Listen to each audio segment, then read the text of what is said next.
پول یا قدرت؟ قدرت. سفر ایرانی یا خارجی؟ قطعا خارجی. قطعا خارجی. کربلا.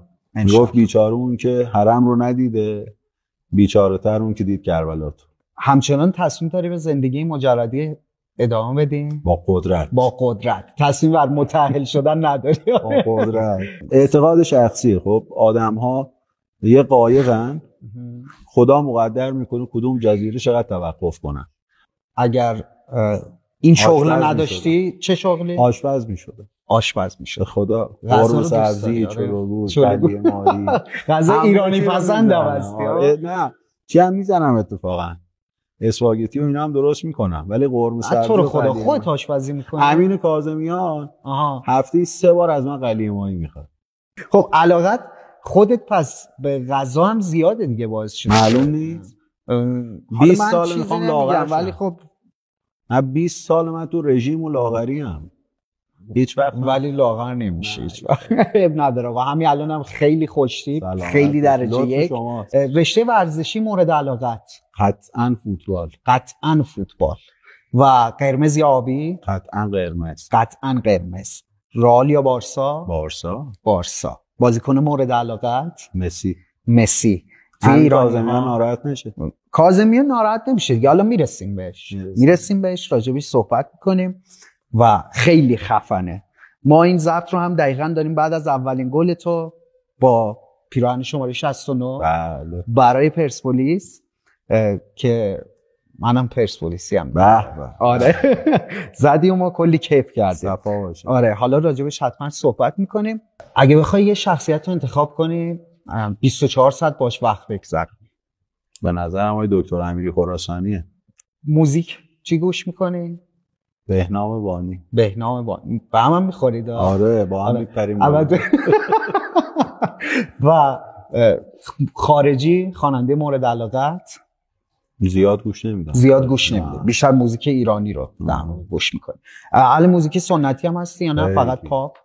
نه سنتی هم گوش میکنی؟ آره کنسرت‌ها آقای قربانی رو میرم. بسیار همه‌ش. بسیار.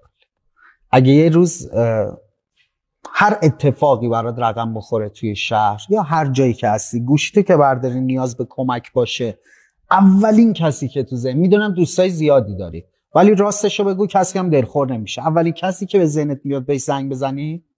وقتی طوفان میاد باید ببینی چند تا رفیق دورته تا شماره تماس‌های سیو شده تو گوشیت.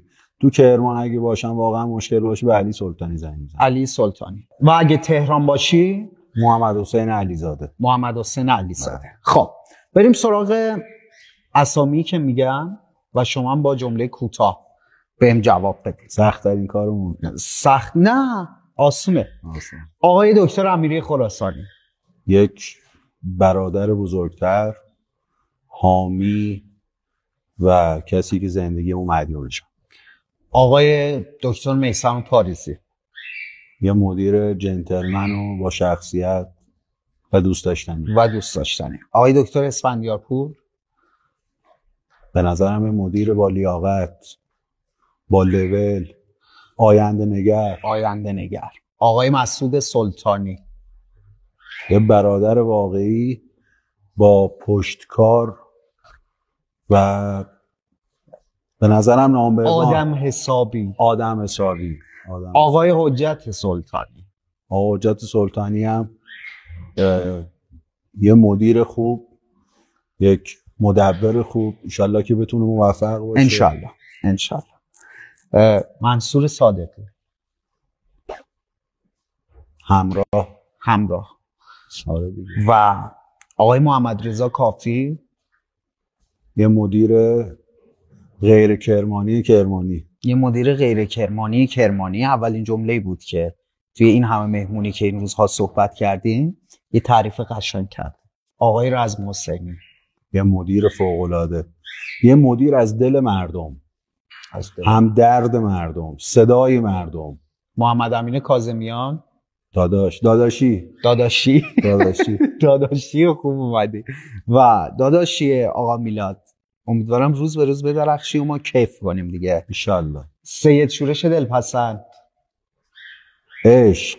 عشق، چه عشقی گفتا.